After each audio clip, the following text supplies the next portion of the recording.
digno, digno, digno, digno. A ver, no cese de expresarle palabras hermosas a Dios. Quiero escuchar a la congregación diciendo: Señor Jesús, te amo, te bendigo. Palabras espontáneas de su corazón. Ahí donde está, diga: Señor Jesús, te adoro, te salvo, te amo, te bendigo. Digno, digno, digno. Ahí donde está, no deje que nada ni nada lo distraiga. Señor Jesús, eres digno, eres poderoso, eres maravilloso, eres mi hacedor, eres mi todo. Eres rey sobre toda la tierra, eres rey sobre mi corazón y mi mente, eres rey sobre todo, eres rey de reyes, eres Señor de señores, eres digno, digno, digno, amoroso, maravilloso, a quien adoramos y exaltamos. Te amamos, Jesús, te amamos, Dios. Gloria a tu nombre, Jesús. Oh, gloria a tu nombre, Señor Jesús. Santo, santo, santo, santo. Dice la palabra del Señor: bendeciré al Señor porque Él me guía, y en lo íntimo de mi ser me corrige por las noches. Siempre tengo presente al Señor, con Él a mi derecha nada me hará caer. Por eso dentro de mí mi corazón está lleno de alegría. Amén. Gloria al Señor Jesús. Él nos guía, Él nos lleva, Él nos muestra cada día más su voluntad a través de su palabra, a través de lo que Él está haciendo en este tiempo. Jesús, ahí donde está, levanta tus manos y anda al Rey con todo su ser, con toda su expresión, con toda su voz. Oh, gloria a tu nombre, Jesús. Gloria a tu nombre, Jesús. Te exaltamos, te bendecimos. Eres sin igual, Jesús.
Ese aplauso para el Rey de Reyes. Tiene que escucharse bien fuerte al Rey.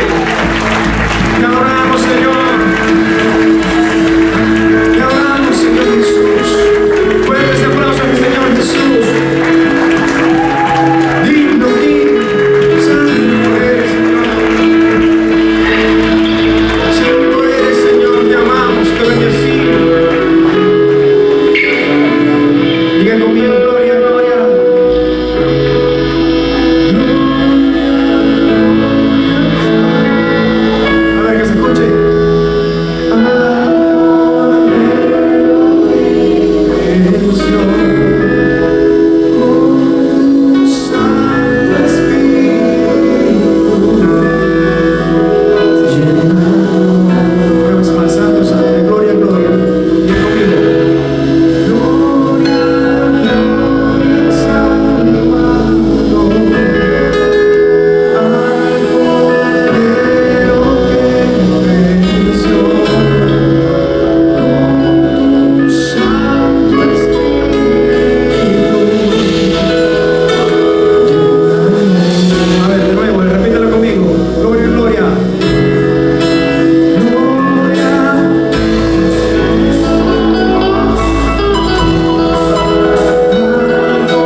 Te adoramos, te bendecimos. Digno, digno. A ver, le den un aplauso de alabanza al Rey. Nos alegramos en Él. Él nos salva en toda circunstancia difícil. ¿Cuántos lo creen? Lo voy a repetir de nuevo. Él nos salva en toda circunstancia difícil. Amén. Confiamos en Él plenamente. Él es nuestro Hacedor. A ver, ayúdenme con las palmas.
Gloria a tu nombre, santo eres. Fuerte ese aplauso al Rey. Te adoramos, Jesús, te exaltamos. Podemos hoy con libertad adorarte y bendecirte. Podemos danzar en libertad. Gloria a tu nombre, Jesús. ¿Cuántos están aquí?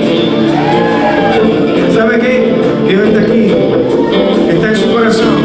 Está en medio de la adoración. Está en nuestro corazón también.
¿Cuántos son libres?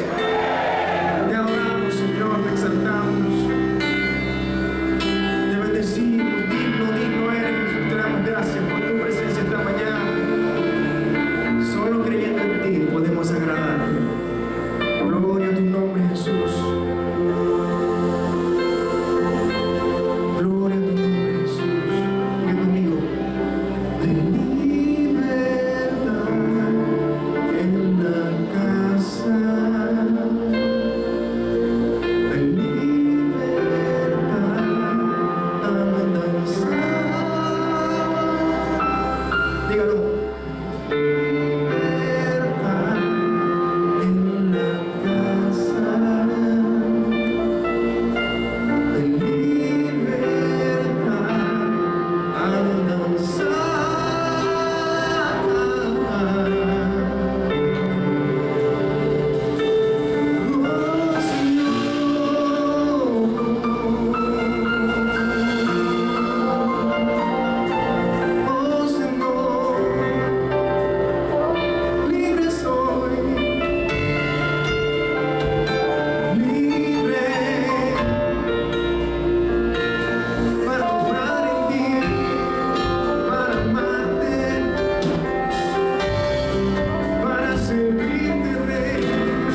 Señor. Amén.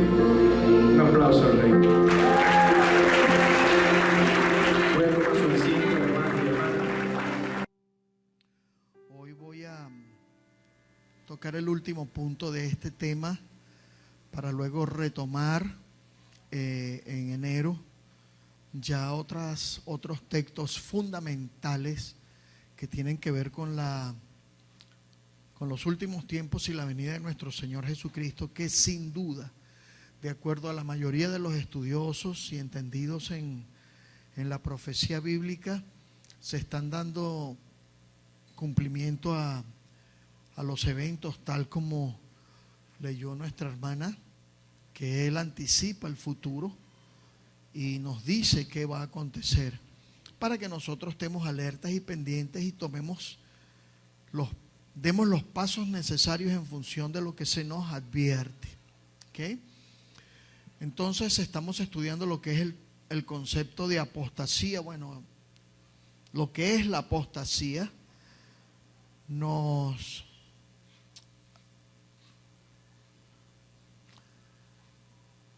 enfocamos basándonos en este texto de Segunda de Tesalonicenses 2, 1 al 4, donde dice de la siguiente manera: la lección Dios habla hoy. Ahora, hermanos, en cuanto al regreso de nuestro Señor Jesucristo y a nuestra reunión con Él, les rogamos que no cambien fácilmente de manera de pensar, ni se dejen asustar por nadie que diga haber tenido una revelación del Espíritu o haber recibido una enseñanza dada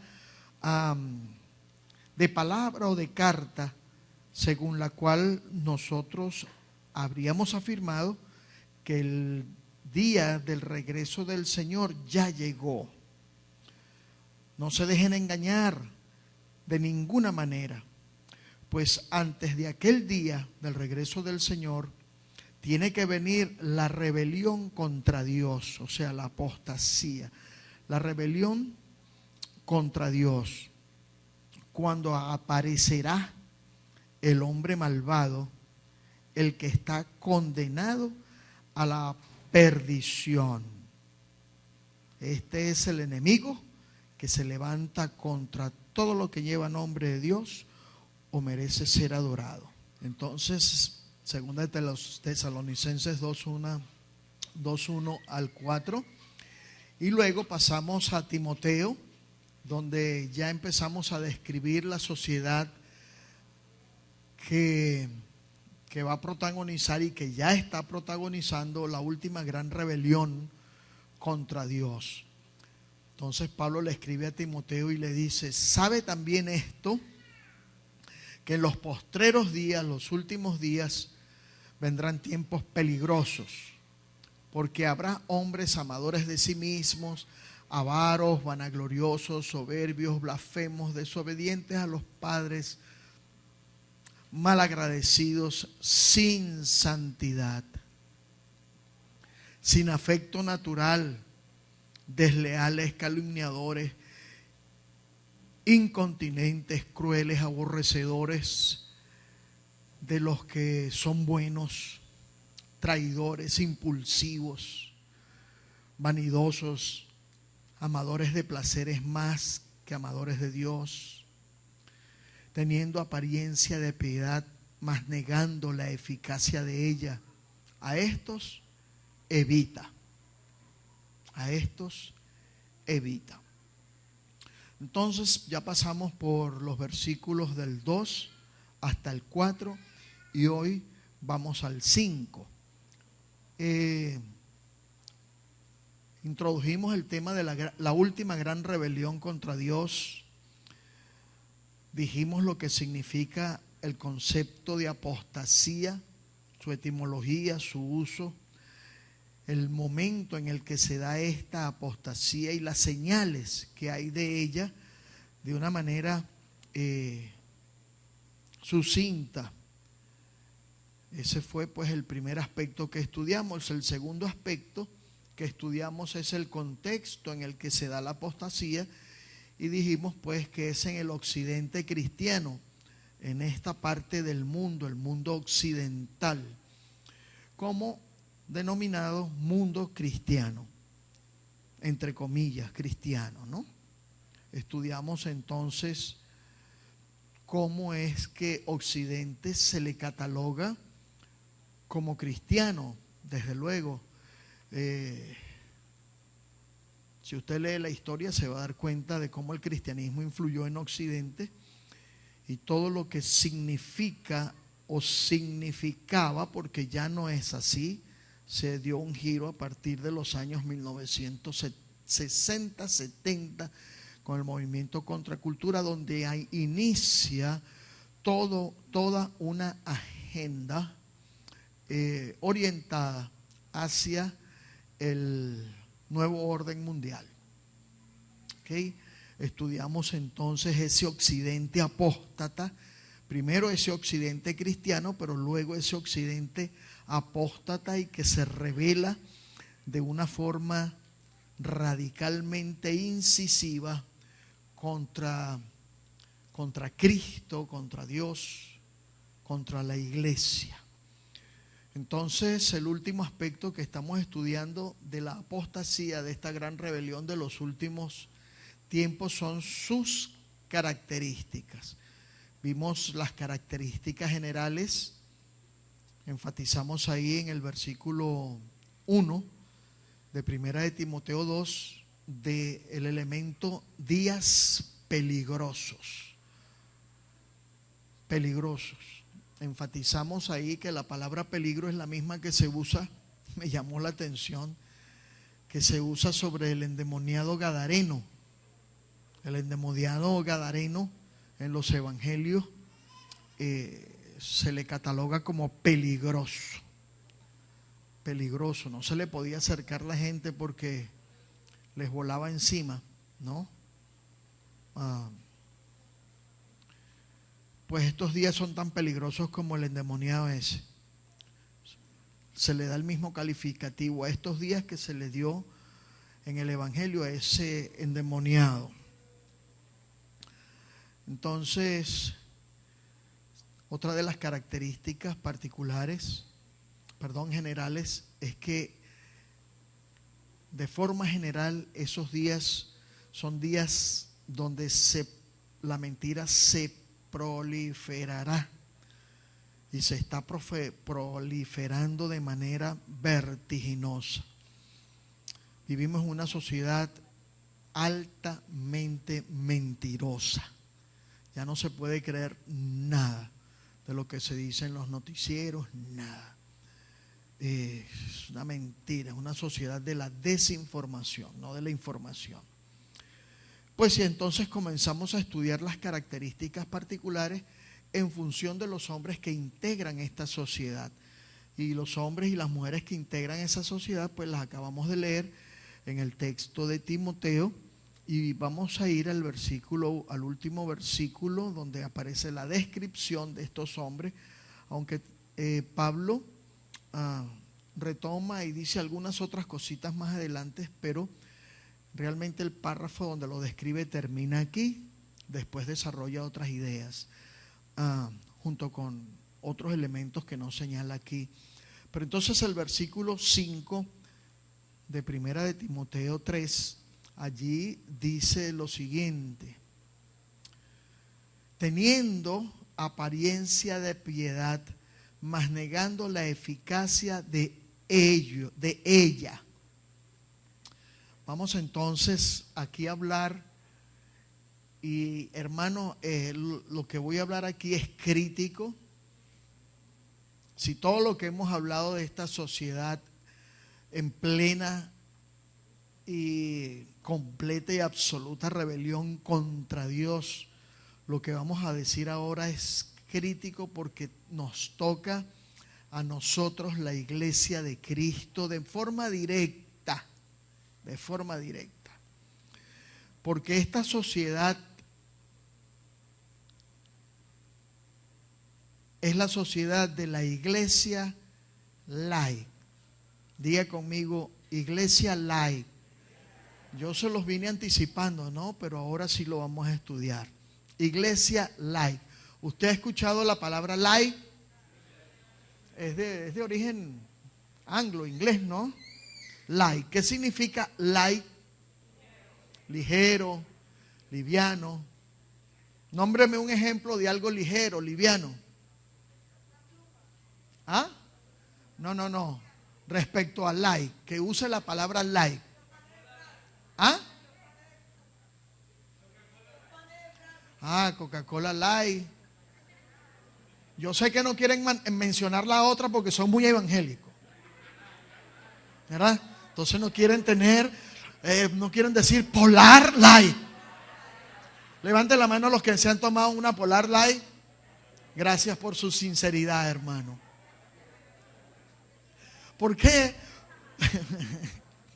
Pero ¿por qué quiero tomar en vez de la Pepsi Cola o todo lo que hoy se considera como alimentos light, la Polar Light, ¿no? Me acerca más a lo que quiero enseñar con light. ¿Por qué le dicen a esta Polar Light ligera, pues? ¿Por qué le dicen Polar ligera? Porque antes había otra Polar, pero salió la Polar ligera. Porque no tiene la misma fuerza, ¿verdad? Ajá. Sí, de hecho, hermano, yo cuando muchacho todavía no era creyente y entonces estaba en la playa y yo era de los que pasaba horas metido en el mar buceando y pescando. Mi deporte favorito es la pesca submarina. Espero hacerlo nuevamente antes que se manifieste el anticristo. Entonces yo salí de aquel mar, de haber tragado agua salada y con ese sol bien quemado y entonces me ponía a limpiar los peces que sacaba para almorzar con ellos, porque pasaba toda la mañana en eso. Y mientras limpiaba los peces, destapaba mi Polar, hermano. Pero no la Light, porque la Light no existía todavía. Era la negra, fuerte, amarga, bien fría, así como le dicen, ¿cómo le dicen? Vestida de novia. Así que y de hecho la disfrutaba. No me tomaba 4, 5 ni 6 porque entonces me ponía, ¿ves? Y no podía limpiar bien los peces. Nunca pasé de 3 cervezas seguidas. Nunca. En mi vida de inconverso, pues. No. Pero qué bueno una cerveza con bastante calor, yo lo admito. Sí, ¿verdad? ¿Verdad que sí? Y yo he caído en tentación, hermano. Me la he tomado como pastor. ¿Qué pasa? ¿Y cuál es el problema? Tomo una. Listo, una. Listo. Ya el pastor les dio permiso para que tomaran cerveza. No, hermano, no les estoy dando permiso para que se conviertan en una, ni beban cerveza, ni la fuerte ni la light. Pero quise mencionar la cerveza, y yo sé que es una experiencia de todos aquí en venezolano que no ha probado una cerveza, es muy raro, ¿verdad? Es uno de los países en el mundo que más bebe cerveza, y otros que no, ¿no? Pero salió la cerveza light y yo sentí curiosidad, y cuando salió yo ya era cristiano y yo voy a probar esta broma. No, yo no tomo cerveza, yo no lo hago nunca. Le estoy diciendo que a veces como que se me antoja y me da la entolera, pero no lo hago nunca, ¿no? Y yo voy a probar esa cerveza, la light. Y dije, esto es refresco, dije. Esto de cerveza, sí, tenía todavía un poquito de sabor, ¿no? Entonces, pero había perdido su potencia. Esa cerveza light, yo no la considero cerveza. Yo, Kenneth Saunders. Entendiendo porque en Chile se produce mucho cerveza y allá la probé, y en Chile y en Inglaterra, hermano, hermanos de iglesias consagradas, llenas del Espíritu Santo y llenas del fervor, y una iglesia centrada en la palabra de Dios, beben cerveza. O sea, el evangelio no se los prohíbe como el evangelio que llegó acá, porque son culturas, así como Chile es cultura del vino, Argentina es cultura del vino, así como el mismo Israel es cultura del vino, y no se condena que un cristiano beba vino o beba, en caso de Inglaterra, es cerveza. Y beben de la cerveza que es negra, no de botella negra, sino cerveza de color negro, que es bien fuerte. Entonces, ¿ustedes conocen la Marcha por Jesús? ¿Han oído hablar de la Marcha por Jesús? Aquí la celebramos muchas veces. Esa iglesia de Inglaterra fue la que propulsó la Marcha por Jesús, que tuvo alcance mundial. La Marcha por Jesús se celebraba o se celebra en muchas naciones, y surgió de esta iglesia como un testimonio del Señor Jesucristo a la sociedad. Y entonces yo nunca fui a esa iglesia, acá vinieron y aquí predicaron hermanos de esa iglesia. Una vez cuadramos una enseñanza con estos hermanos en el gimnasio cubierto acá, ¿no? Hermanos de allá de esta iglesia, se llama Pioneers Church, iglesia de los pioneros, ¿no? Pioneros.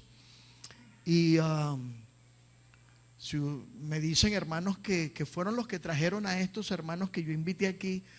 Mi hermano se llama Teo, lo conocí en la cruzada estudiantil y profesional para Cristo, me convertí y él era convertido junto conmigo en ese tiempo, éramos muchachos y crecimos conociéndonos. Él trajo esto, él fue allá y conoció a la iglesia de los Pioneers y entonces trajo a estos hermanos.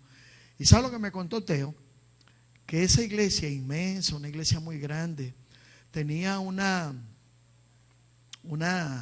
después que terminaban su servicio iban entonces y los hermanos compartían juntos y comían, y después del servicio de la iglesia, la misma iglesia tenía una instalación también grande donde los hermanos iban y entonces comían juntos y se echaban aquellos tarros de cerveza, me dice Teo, así, mira, pero eran unos tarros así. Y entonces, y cantando y alabando al Señor, y se tomaban su cervezota, ¿no? Yo me imagino que después de 3 cervezas de esas, gloria al Señor, hermano, aleluya, santo el Señor, ¿verdad? Pero no pecaban, hermano, no perdían la santidad. No creo que se fueran porque no me lo dijo Teo, que se iban al punto de la borrachera, no. Simplemente celebraban y se alegraban juntos, pero de ahí no pasaban. No cometían ningún tipo de exceso. Pero entonces, ¿qué pasa con lo light? Pierde su fuerza, ¿no? Y eso es lo que llamo yo la sociedad de la iglesia light. La sociedad de la iglesia que perdió la fuerza. Y ya más adelante voy a definir el término light. Tendrán apariencia de piedad, pero negarán la eficacia de ella. La apariencia, hermanos, se refiere a la forma exterior de algo. La apariencia es cuando nosotros observamos un objeto tal y cual se nos presenta a la vista. ¿Ve? Entonces, usted puede describir el objeto tal como se le presenta a la vista. Eso es lo que significa la apariencia. ¿Ve? ¿Cómo aparece a la vista? ¿Cómo aparece pues ante la vista? La palabra que se usa allí es morfosis o morfosis, ¿verdad? Si la transliteramos al castellano, que viene de la palabra morfe, que significa forma. Nosotros tenemos palabras en el castellano que usan eso. Cuando algo es amorfo, o sea, no tiene forma, es la palabra morfe que aparece allí. Bueno, allí entonces morfosis es algo, la forma exterior o algo como lo que se nos presenta a la vista, la forma que podemos apreciar. Entonces, lo que se está expresando en este versículo es que se asemeja por fuera, pero en esencia no es lo que parece. Entonces, es una iglesia de apariencia. Por otro lado, eficacia, porque resulta que tendrán apariencia de piedad, pero negarán la eficacia. La palabra eficacia se usa y se traduce como fuerza, poder, capacidad. ¿Ve? Eso es lo que significa eficacia. ¿Por qué digo like? Porque esa iglesia ha perdido su fuerza, su capacidad y su eficacia. Es la iglesia like. Mientras que piedad, porque la piedad de esa iglesia ha perdido, o sea, no es que la piedad haya perdido fuerza, poder o eficacia, no, sino la piedad externa, aparente que practica esta iglesia. ¿Ve?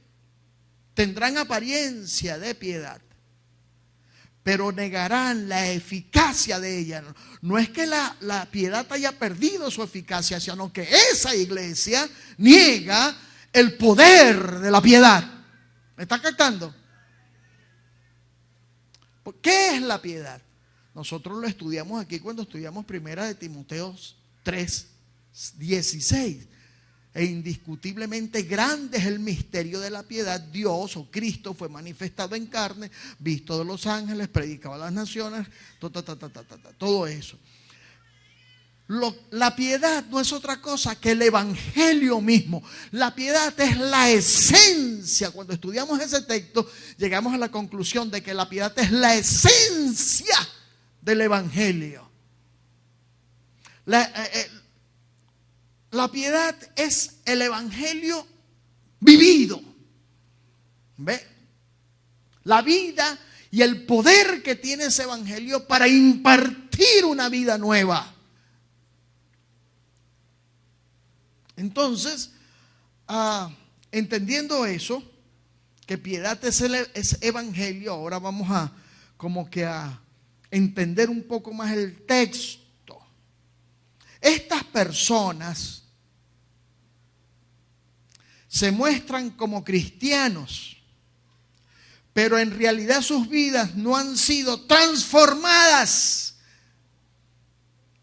por el poder del evangelio. Pablo dice: no me avergüenzo del evangelio porque es poder. ¿Ve? Pero en estas personas ese poder no ha logrado la metamorfosis. Metamorfosis es ¡pum! Un cambio de forma a una forma superior, con otra esencia, ¿no? Con la esencia real en el caso del evangelio. Entonces,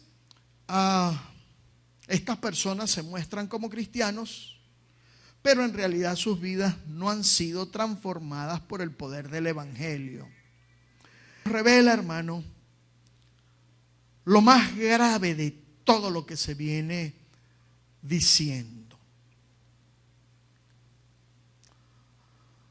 Nos revela que la descripción que se ha hecho de la sociedad apóstata del tiempo final se halla dentro de las iglesias.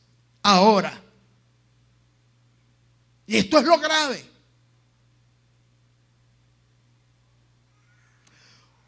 un cristianismo nominal,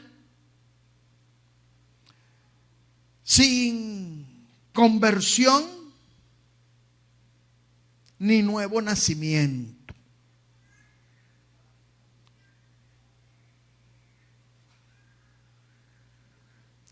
Bueno, un cristianismo nominal sin conversión y nuevo nacimiento. Eso nosotros sabemos que se da en la Iglesia Católica, ¿verdad? Sin embargo, no metan a todos los católicos en el mismo saco, porque conozco católicos más evangélicos que los evangélicos, que han experimentado nuevo nacimiento y verdadera conversión.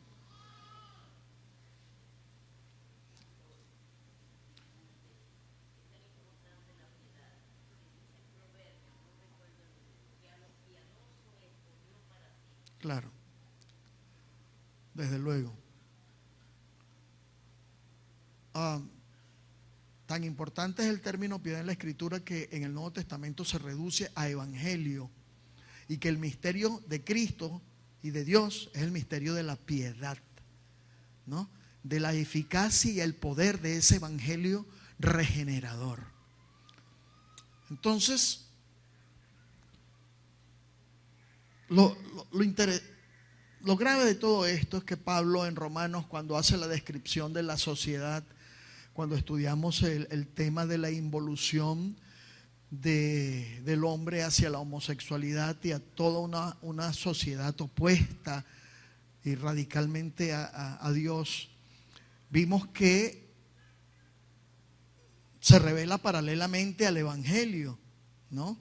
Y Pablo inmediatamente pasa a describir, bueno, esta gente resiste la verdad, la resiste con injusticia y niegan el ser y la naturaleza de Dios que se les ha revelado en la naturaleza, pero después pasa Pablo a hablar de la justicia de Dios. ¿Ves? La ira de Dios se revela desde el cielo, pero la justicia de Dios se revela en el Evangelio, por fe y para fe, para salvación a todo aquel que cree. A todo aquel que cree. De modo que esta es una iglesia que no ha experimentado el poder del Evangelio. Pero iglesia, para nosotros que salimos, en nuestra mayoría de la Iglesia Católica, sabemos pues, porque nosotros éramos católicos y lo que éramos inconversos. No teníamos ni el más mínimo conocimiento de lo que es la experiencia del nuevo nacimiento y la conversión y la regeneración. Para nosotros no era una realidad. Pero en otros países, si hablamos de la iglesia ortodoxa griega y la iglesia ortodoxa rusa, y si hablamos de la iglesia evangélica en Estados Unidos y en Canadá, o sea, en Norteamérica, y algunas iglesias en Sur, Centro y Suramérica, son iglesias nominales, sin experiencia de conversión, de nuevo nacimiento, que nunca han experimentado la potencia, el poder del Evangelio en una renovación de vida. Yo les he contado de testimonios de gente evangélica que viene de allá y las he conocido aquí, y también como allá en Estados Unidos, en el caso de Estados Unidos de iglesias evangélicas, las iglesias que han experimentado la fuerza del Evangelio. Porque, ¿qué pasa con Estados Unidos? Que los que colonizaron Estados Unidos, pues venían con el Evangelio desde allá de Inglaterra y también de los Países Bajos, donde ya el Evangelio después de Lutero había alcanzado muchos países y ellos vinieron para acá y todavía era una fe contundente, era una fe donde se experimentaba el poder del evangelio. Pero luego, primera generación, segunda generación, tercera generación, cuarta generación, ya en la quinta generación, los evangélicos allá eran como los católicos de aquí, cristianos, porque mi bisabuela, mi tatarabuela, mi bisabuela, mi abuela y mi mamá y mi papá, mi tatarabuelo, mi bisabuelo y eran evangélicos, y yo nací en un hogar evangélico y yo soy evangélico.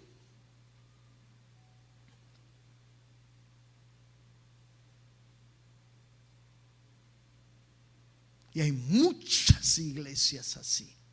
Entonces las iglesias que han experimentado y saben y predican el nuevo nacimiento y la eficacia del evangelio se distinguen. Tuvieron la necesidad de distinguirse, y ellas se llaman iglesias de cristianos renacidos,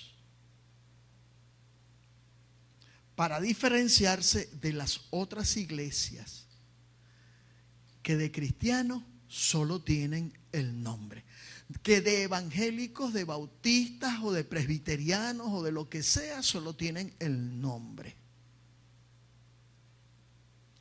De modo que podemos denominar a esta sociedad en rebelión contra Dios como la sociedad de la iglesia light. ¿Ok?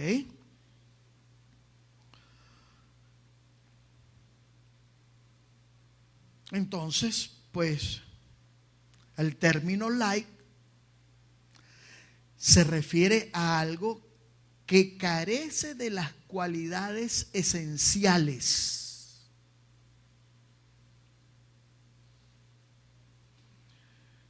Carece de las cualidades esenciales o las ha perdido y resulta incluso insustancial.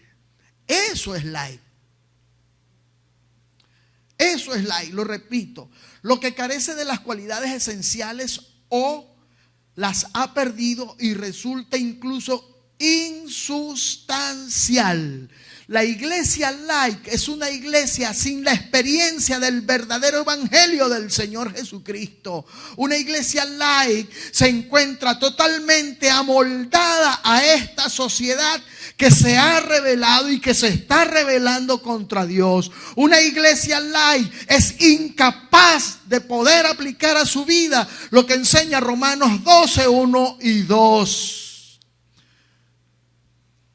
¿Se acuerdan qué dice Romanos 12, 1 y 2? Porque lo estudiamos a profundidad aquí. ¿Qué dice? Transformaos. Os ruego por las misericordias de Dios. ¿Qué? Que no os conforméis a este siglo, sino transformaos por medio de la renovación de vuestro entendimiento. Renovación de vuestro entendimiento, para que puedan entonces, me faltó algo, presentar vuestros cuerpos en sacrificio vivo, santo, agradable, que es vuestro culto racional. Presentar vuestros cuerpos en sacrificio vivo, que es vuestro culto racional. Culto verdadero, culto genuino, culto lógico, culto espiritual a Dios. No os conforméis, sino transformaos. O sea, sufran una completa metamorfosis, no una esquematización a este mundo enemigo de Dios.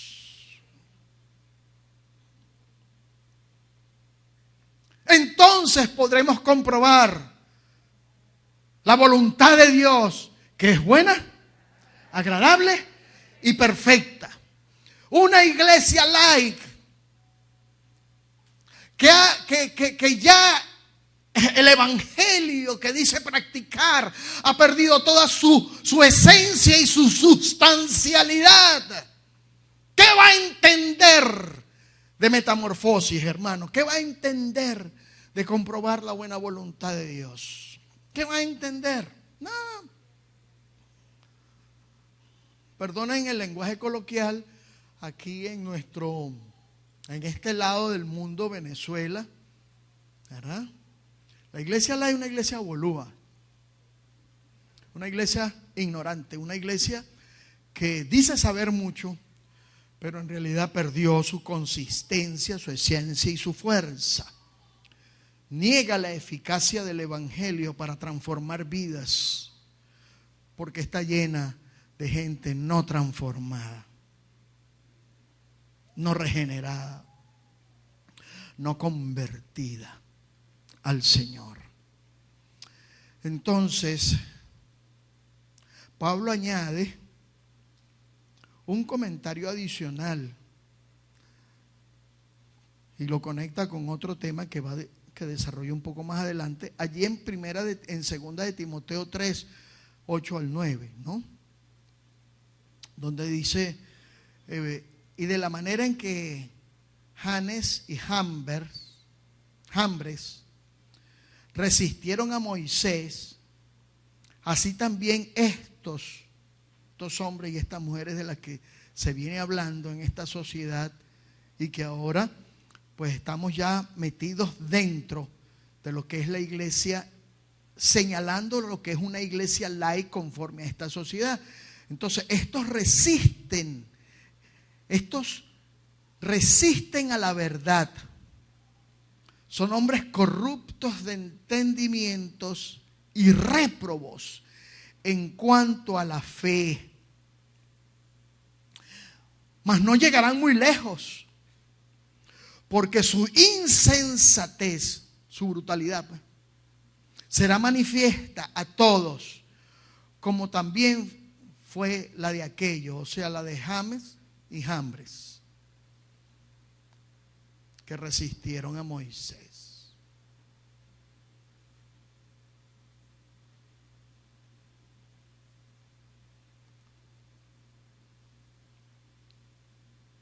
Ya conmigo, no llegarán muy lejos.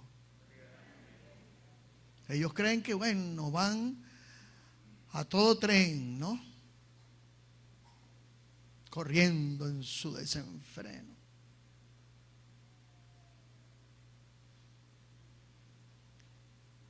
Hermano, repito y digo, lo triste es y lo peligroso es que la iglesia del Señor Jesucristo está y existe en proporciones gigantescas, es en Occidente. Hay en otras latitudes, países occidentalizados, pero en Occidente es donde está el grueso de la iglesia. No es que Dios no quiso salvar el resto del mundo, sino que en Occidente, de Asia Menor para acá, saltó el evangelio y produjo una iglesia amplia en Occidente. Entonces es la iglesia donde se va a manifestar el anticristo, porque es donde Cristo se ha predicado más que en otras latitudes del mundo. Se sigue predicando a Cristo en Asia, en África, en Oriente. Sigue predicando a Cristo y hay muchos cristianos en todas esas latitudes, pero no como en Occidente. Y yo he dicho que los musulmanes catalogan a Occidente como cristiano, tienen la perspectiva real, y ellos dicen que si evangelio, que si cristianismo es Occidente, ellos no quieren nada con Occidente y con lo que es cristianismo. Prefieren su Islam, prefieren a su profeta Mahoma. Bueno, pero igualitos están bajo pecado y necesitan a Cristo. Pero terrible es una iglesia que, conociendo a Cristo y sabiendo lo que Dios hizo en Cristo, se ha convertido en lo que hemos estudiado en esta sociedad. En 2 de Timoteo 4, vamos un momentico a 2 de Timoteo 4. 2 de Timoteo 4, vamos a los versículos 3 y 4, ¿no? Dice así: porque vendrá tiempo cuando no sufrirán la sana doctrina, antes bien, teniendo comezón de oír, se amontonarán maestros conforme a sus propias concupiscencias, deseos pues, y apartarán de la verdad. Fíjense bien, apartarán, que quiere decir que apartarán de la verdad sus oídos y se volverán a las fábulas. Se volverán a las fábulas. Lo voy a leer en la Nueva Biblia Española. Porque va a llegar el momento en que la gente no soportará la sana doctrina, sino, según sus propios caprichos, se rodearán de maestros que les halaguen el oído. Se harán sordos a la verdad y darán oído a las fábulas.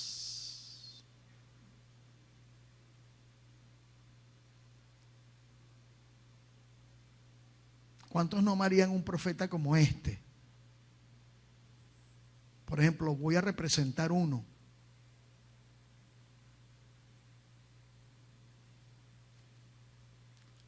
El Señor me ha mostrado que en enero tienes un carro nuevo. El Señor me ha mostrado que vas a tener que comprar un galpón porque ese negocio no te va a alcanzar.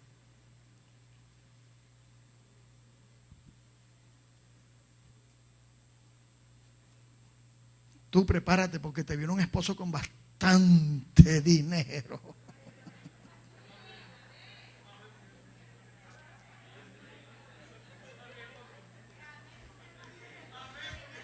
Ah, esa es tu esposa. Fíjate que le gustó la profecía, aunque lo que estoy diciendo, ejemplificando un profeta en los últimos días, pues. ¿No? Y entonces, oye, viene enero, nada que ver, hermano. Galpón nunca llegó. Esposo, y aquí te viene, por estar creyendo, ¿ves? En cosas que no son. Esposo con dinero nunca apareció.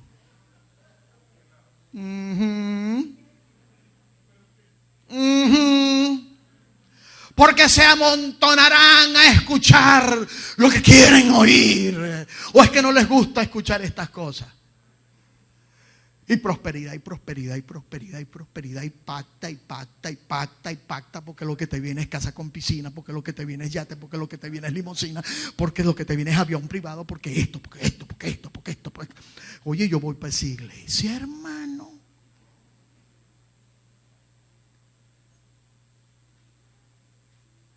Míreme, sí, Dios anda buscando mucha cantidad. Dios no quiere que nadie se pierda, sino que todos procedan al arrepentimiento. Pero, hermano,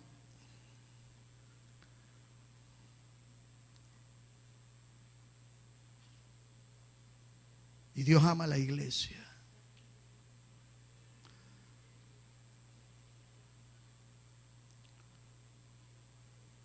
Y hay una iglesia que está haciendo, tendría que optar por otros criterios teológicos para darle cabida a la iglesia laica, hermano. Tendría que cambiar muchas cosas que fundamentan a una iglesia con poder, con una iglesia verdadera, genuina, auténtica, para dar paso a una iglesia light, una iglesia que ha perdido la esencia del evangelio en su interior. Se sigue llamando iglesia. Yo no puedo arrancar el trigo con la cizaña, hermano. Eso le corresponde al Señor en el último tiempo, cuando envía a sus ángeles a reunir el trigo en su granero y la cizaña a echarla en el fuego eterno. Eso no me toca a mí, ni nos toca a nosotros. Lo que sí nos toca a nosotros, hermanos, es entendernos como una iglesia verdadera. Y ver que no hemos perdido nuestra esencia y no hemos perdido las características fundamentales que nos identifican como iglesia.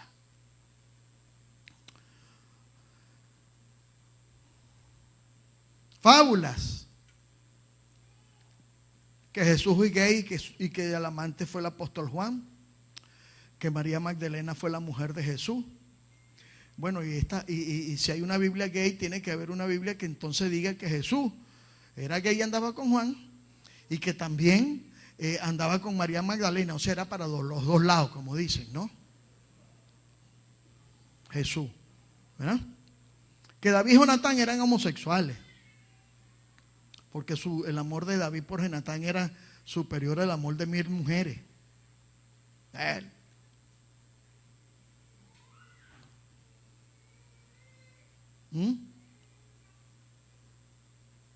Que Jesús fue un profeta. Que hay que quitarle la autoridad a Jesús, hay que quitársela, porque si le dejamos la misma fuerza, el cristianismo sigue fuerte. Es que Jesús fue pues cualquiera, profeta cualquiera. Gente que se llama cristiana ya lo dice.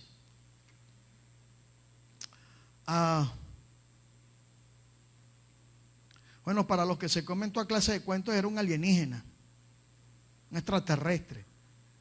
Bueno, sí, no era de este mundo, ¿no? En cuanto a su ser divino, pero en cuanto a su humanidad era 100% humano, como yo y como tú. En su naturaleza humana. Su naturaleza divina es, por favor, jamás nos pareceremos a Él en eso. Aunque Él ha compartido eso con nosotros, no somos como Él, como canta nuestro hermano. No soy como tú, no soy como Él. Somos y no somos como Él. Bueno, y como estos, hermanos, cientos de enseñanzas que están en la iglesia Light, cientos de enseñanzas que están en la iglesia Light o en la sociedad de la iglesia Light. Entonces, a ver, digan amén los hermanos de la iglesia Light. Ya sabía que les podía venir con una de esas. Por lo tanto, luego de haber estudiado estos 3 aspectos de la gran rebelión contra Dios de los últimos tiempos, llamada la apostasía, estudiamos su concepto, estudiamos su contexto y estudiamos sus características. Entendemos que la apostasía crecerá cada vez más hasta que se cumplan las palabras de Jesús en cuanto a la época previa al anticristo. Porque se levantarán falsos cristos y falsos profetas y harán grandes señales y prodigios, de tal manera que engañarán, si fuere posible, aún a los escogidos. Levanten la mano los escogidos. Si fuere posible.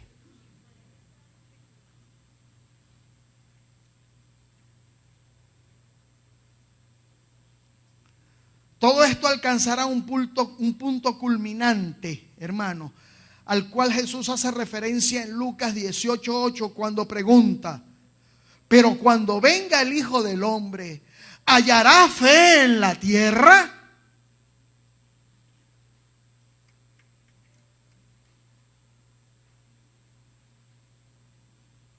¿Cuál es la respuesta a esa pregunta del Señor Jesús? La respuesta a la pregunta de Jesús ahora quedaron como que la respuesta a la pregunta de Jesús es, dígalo conmigo bien fuerte, sí. Dígalo 3 veces, sí, sí, sí la hallará. Claro que la va a hallar, hermanos queridos. Claro que la va a hallar, hermanos preciosos.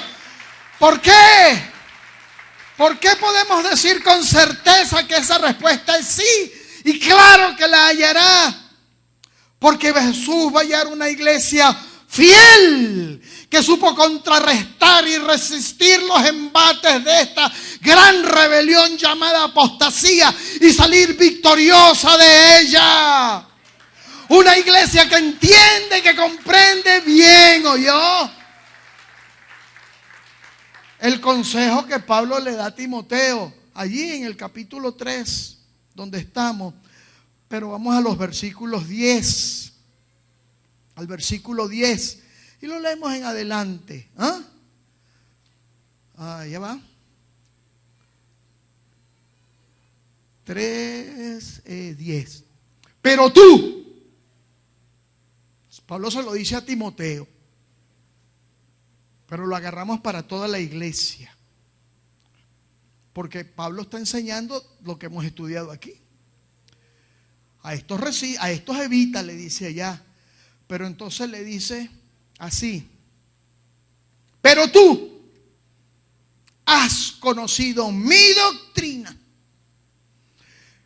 conducta, propósito, fe, longanimidad, caridad, paciencia, fruto del Espíritu, por cierto, persecuciones, aflicciones, las que me sobrevinieron en Antioquía, en Iconio, en Listras, persecuciones que he sufrido, pero, diga, pero, de todas ellas me ha librado el Señor. Que esta sociedad se levante contra la iglesia de Cristo, no nos importa un carrizo. Porque de todas esas aflicciones que nos quieren generar, que nos están generando y que nos generarán y crecerá cada vez más, nos librará el Señor. Y yo quiero que me lo digan de pie, díganlo de pie, pónganse sobre sus pies. De todas ellas, ¿nos librará quién? ¿Nos librará quién? Gloria, apláudale. Aleluya.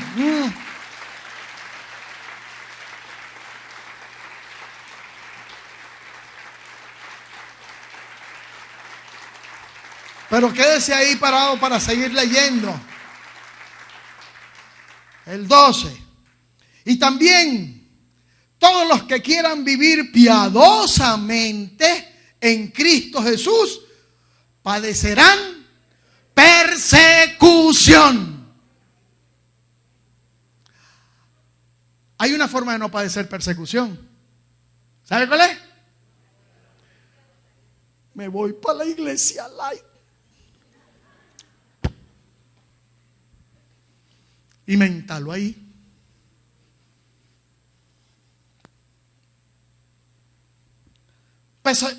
Padecerán persecución. Mas los malos hombres y los engañadores irán de mal en peor, engañando y siendo engañados. Los mentirosos engañadores.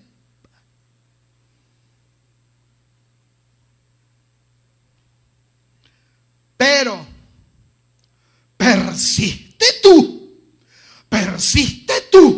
en lo que has aprendido y te persuadiste sabiendo de quién has aprendido y que desde la niñez has sabido las sagradas escrituras, las cuales te pueden hacer sabio para salvación por la fe que es en Cristo Jesús. Porque toda la escritura es inspirada por Dios y útil para enseñar, para redarguir, para corregir e instruir en justicia, para que el hombre y la mujer de Dios sea perfecto, enteramente preparado para toda buena obra.